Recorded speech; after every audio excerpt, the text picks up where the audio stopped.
The purpose of this instructional video is to walk you through the NAP buy-up tool. This is made available through the United States Department of Agriculture Farm Service Agency. In order to find a web page here in front of you, you type in the address FSAUSAPAS.com.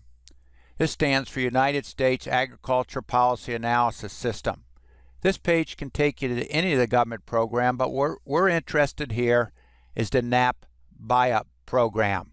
So we click on that, and it comes to this page here. This page is to help you try and figure out whether your crop is eligible, the premium, and then what's your payment, an estimate of your payments. So let's go through an example. First, we need to select the state, and we're going to use Michigan in our example. Then you need to go to a county, and we're going to use Leelanau, Michigan, as the county.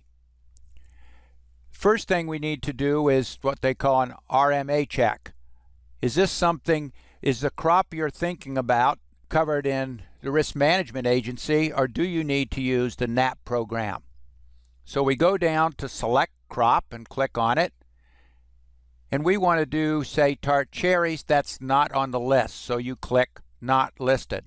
If it's not listed, this lets you know that you need to use the NAP crop information versus going through the RMA. So we'll click on NAP crop information. And at this point here, we need to enter the crop you're interested in. So you have a long list of potential crops here. So we'll go down and click on cherries right there. Then you have to know the type of cherries. Let's use tart cherries versus sweet cherries. Then we need to select a practice, and the two choices are irrigated and non-irrigated. We'll use non-irrigated. The intended use can be fresh or processed. For our example, we'll use processed. And then you have to select the planting period. In this case, there's only one, but it is necessary to click it in order to move along in the program. What shows up next is some of the information you need to help make this decision. The FSA market price is 29 cents. That's set. That's what it will be as we go through. We have the Farm Service Agent's expected yield for that county, which is 5,967 pounds per acre. These dates over here are for the 2014 crop, which is the example in here, but this will still get you very close to the information you need for this year's. There is an unharvested factor of 80%. What this is saying is that if you do not harvest the crop at all, they're estimating that you'll save about 20% of your protected yield times price times 29-cent market price. The next thing you have to do is put in an approved yield, and we can do that in two ways. It may be that you know what your approved yield is, then you can just type it in. For example, 8,200 pounds per acre. The other way you can do it is to calculate your approved yield, and you can put in these blanks. And we're in a second here, we're going to put in a farm example, but I want to talk just a little bit about how you can get these numbers. You need at least 4 numbers. If you have 4 numbers in here, that would suffice to find your county expected yield. If you enter fewer than 4, they're going to have to incorporate this FSA expected county yield. If no yields are available, they're going to take this 5,967, multiply it times 65%, and that will be your yield for each of the last 4 years, or it will be your yield. If 1 year is available, you can put in that 1 year, and 3 of the years, the other 3 years, would be at 80% of this Farm Service Agency expected county yield. If 2 years are missing, or otherwise you have 2, and it's important, consecutive years, then the other 2 years would be filled in with 90% of the county expected yield. If the last 3 years are available and it's only 4 years ago that you are missing, they will plug in 100% of this county expected yield. So that's if you don't have your yield. If you do have your yield history, we'll do it in the following manner. And this number here comes up here where you can fill in your data. So we're going to fill in this data here with an actual example from Leelanau County, and it will calculate it. This calculation is close enough to make your decision on. It may come out just slightly different after you work with your FSA office. It is important when you go from section to section to use either your mouse or the tab key. It's important not to use enter, or bad things will happen. So I'll use the mouse and put this in here and put 9178, as again, this is an actual example. 8134. In 2012, this farm had 0, which many tart cherries, if not like 98% crop failure, most people had zeros. If we look at 2011, we're at 6274. I'll use my tab key to go on down. 4480, as you see, these are a little bit more like the county, so your yields might be a little bit more variable, but given weather patterns here, this is a pretty good example. 2008 will be 6667, only half of what they received the next year. 2007 is 9268, 7916, and in 2005, 8837. When you get this here done, you can click Calculate My Approved Yield. And it came out here to be 7740. If you want to correct that or look at that, you can just click this again, and all those numbers come up. In addition, notice where we put a 0 in. It's called a plug yield. When you're below 65% of the FSA expected yield for that county, the plug yield is 65% of it. So 65% of 5,967 is this 3,878.5 that you see on this chart right here. So after you've calculated the approved yield, you need an anticipated yield. This is the yield you expect to get this next year. It's one you may use for budgeting, for example. In this case, the approved yield would probably not be a very good anticipated yield because of the real bad 2012 crop year. But if you don't have a good idea what your anticipated yield be, use the last few years straight average, but don't use 2012. You then have to put in some estimated acres. Let's start with 50 acres that you have of these tart cherries, and put in a real number. I know it's a fairly large amount, but next thing you do is you look at share percentage. How much of this do you receive? We're going to go 100, but if there's multiple owners or multiple people sharing the risk of that crop, it may be different. At that point, then you go calculate premium. So we have the right county and so forth. There are 5 coverage levels. One is the basic, which used to be called cat coverage. It is a 50% yield guarantee of your approved yield. There is no premium for this one. You do have to pay the fee. And the coverage, if there's damage, is 55% of the dollar lost under 50%. Then we have our 50% coverage. So 50% of our approved yield is 3,870.2 pounds. You multiply that times the market price, which is just under 29 cents here, and you have a yield guaranteed value at the market price of $1,104.56. The premium per acre then is 5.25% of this number, or $57.99. This last number then is how many acreage you have. So we multiply the premium per acre times, in our case, 50 acres, and we have the premium for 50% coverage of $2,899.48. We also can go through the same method with 55%, 60%, and 65% of these different levels following the same method. These are all like this is 65% of my approved yield.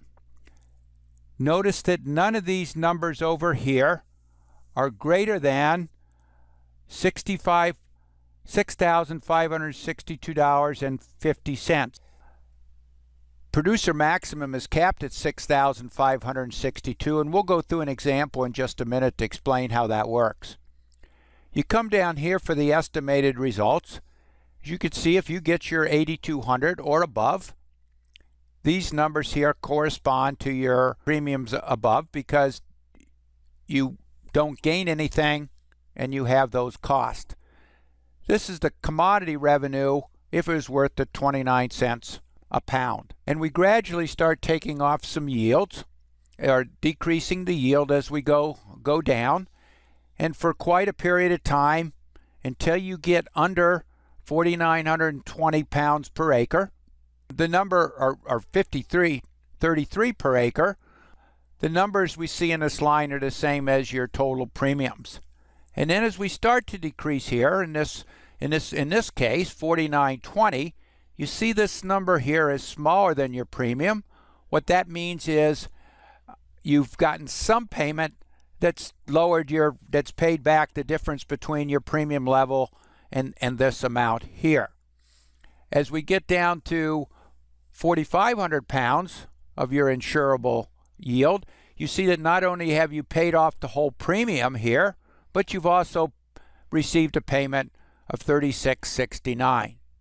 The 50% payment starts coming in at, as you would expect, 50% of your yield guarantee per acre. So these gradually go up, and as we come down through here, you can see you get what you receive gets higher and higher as you go down. Here's a very small, basically probably the smallest amount that it might be worth going in and harvest for, and what your payments are. If you get zero crop, you see the numbers get a little bit smaller. And this is where the unharvested factor comes in. They basically taken that 20% of your yield guarantee as the cost of going through there. So since you save those costs, your payments go down. That's only if you do not harvest that at all. So these are the payments here. As I said, is adjusted for an unharvested factor. The fees shown above right here do not include the fee per crop. These are just the premiums. If you want to know the total premium and fees, you click this button here. So we go down here and we click this button. And we come in here and we want to put in tart cherries. As you see, my first one was a spelling error. The premium amount was 3769.32. So if we want to calculate premium and fees, we click this number here. And at the bottom here, you have the calculated premium, which we put in to 250, and the total premium and fees. This is just for one crop. That's pretty easy to do in your head. A second thing that we want to show here, though, is there is a maximum premium across all crops. So let's see what it would take to hit that maximum premium for just this tart cherries. So if we go back and we hit NAP crop information, and we come down here, and let's say we have 100 acres. We go to calculate my premium, and you'll notice over here when you get into both the 60 and 65 that the maximum you have to pay is $6,562.50. What this is, it is 5.25% of $125,000, which is the maximum amount an individual can receive under the NAP programs, whether it be, in this case, all tart cherries, or whether it be a combination of crops, and a little bit later on we'll go through a combination of crop. To determine which coverage you want to use is not something we can really get into here, but the bottom line is how much protection you need. At this point, we would like to look at another type of crop that you could grow, which is be called a value crop. And we'd like to use Christmas trees. We cannot start right here. In order to do that, you have to hit Reset Page, and you pretty much go back to the very beginning. At this point, you have to select the state, as we did before. We're going to continue with Michigan. We're going to continue with Leelanau County. Okay. Again, we have to see whether the crop is under Risk Management Agency or whether we have to go to the NAP program. I don't see Christmas trees there, so I'm going to put not listed. If it's not listed, that means we can go to the NAP crop coverage. So we come up here and put, as we did before, the NAP crop information. Right in here we have Christmas trees. We can click that. What type of crop? How about Fraser fir? Select a practice. We're going to say not applicable. In this case, there isn't a practice such as irrigated and non-irrigated, whether you use it or not. And they're fresh. You have to go to planting period. Again, even though there is only one, you do need to click it in order to move on. This is a very different thing. You're not trying to protect some yield. You're trying to protect some value. That value can be of your whole Christmas tree farm. That value can be for a particular year you planted trees, or something along those lines. We're going to pick an example of $100,000 of value in there. Again, I'm going to say that the share percentage is 100%. I'm the sole owner receiver of this NAP coverage. The basic then is going to be $50,000, the same program that's been around for many, many years. 50% of 100,000, of course, is 50,000, 55, 60, 65,000. As you see over here, this is the premium. Then what would happen is if there was some type of disaster, for example, you could go, if something happens and you go out and count dead trees, if over half the trees are gone, and there could be other factors, but if half the trees are dead, you would start collecting at that point on the 50% policy. On the 65% policy, if over 35% of the trees were dead. There's the same thing as before. There is some maximum premium on all those, and we'll go through and look at an example of how that happens in just a minute. So here's the premiums. We come down here to the estimated values. Again, at this point, until we get down to 65,000 or right at 65,000, you see everything in parentheses is money out of your pocket, and it's exactly the same as your coverage premium. As you go to 55, you start getting some coverage under the 60% and as you see, as you go through here, the coverage keeps going up. At this point, the coverage never goes over 125,000. As we look at that, the premium, they keep going up and down here, and there is an unharvested factor. The unharvested factor for Christmas trees is 75%.